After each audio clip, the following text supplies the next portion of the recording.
This is Little Omen. Well, how are you doing? I hope your Friday is going well. It's about 12:30 p.m. my time in PST, and I'm just researching um, how to replace this uh, FSTN LCD. That is a film compensated super twisted pneumatic LCD. And you may be wondering, why am I sharing this with you? Well, behind the scenes.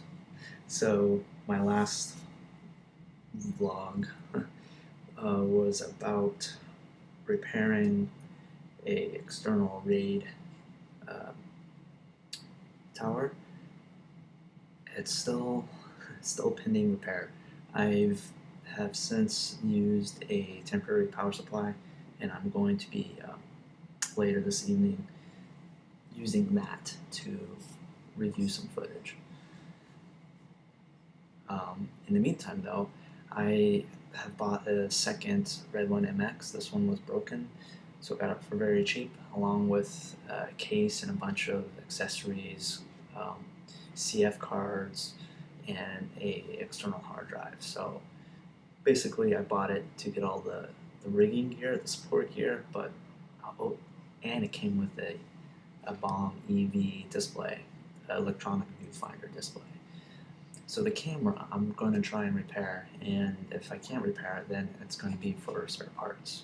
But I have some pictures here that's going to kind of go through real fast. These are just pictures of tearing it down to remember where connections go. That's really important. It's easy to forget things, and in fact, in the first picture you saw, I don't know if the connector in the middle with two whites and one black, I guess this is in black and white, so you can't see color. One of the connectors is, I unplugged it and didn't pay attention to what I unplugged it from. And this is a case where if I would have taken a picture beforehand, I would have caught that, but I was having fun and in a hurry, and only had so much time before I had to go take care of the baby. But, so what I'm repairing is the LCD here. It's cracked. I don't know if you can see that.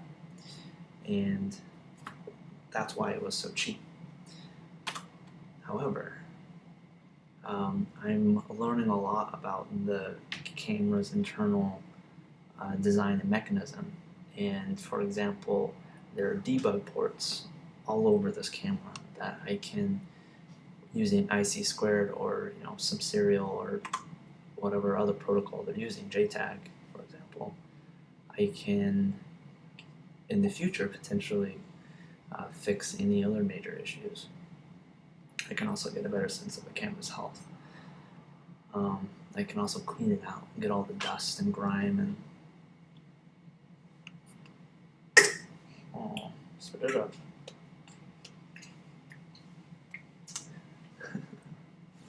I can, repair these cameras, and in the end, that makes it so my operating expense is significantly reduced. But I'm having trouble finding a source for this screen. Here's a picture of the crack, and this is kind of looking at the side that you see on the camera.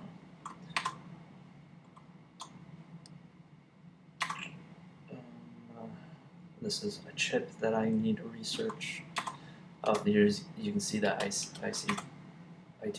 squared. I don't know if that's how you pronounce it. IC squared. Debug port. Doing a reverse. It would be fun to trace out this board and figure out how they built it. If I can do that, I can actually have my own board manufactured.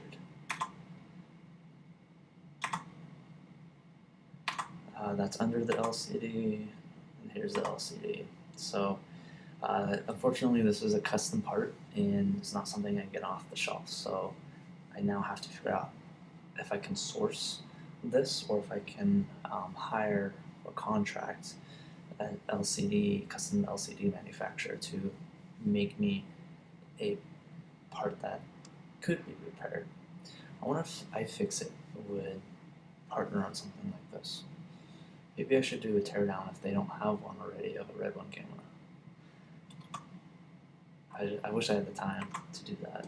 That would be fun. Ooh, maybe I could find someone who wants to do that, and I'll just be the filmmaker, the director. Anyways, so that is some behind the scenes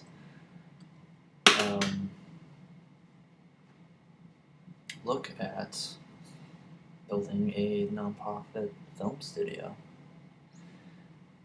New Haven Display is a potential source.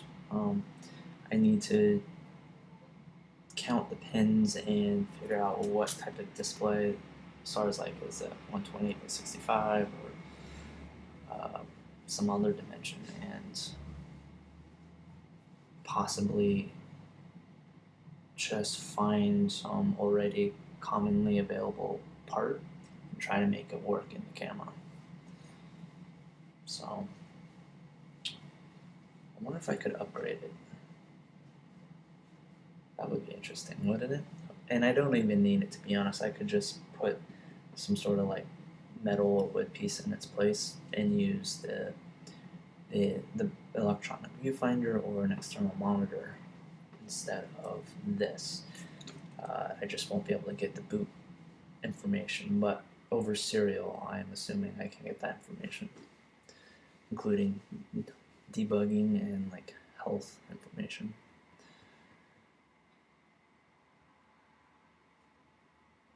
Cheers.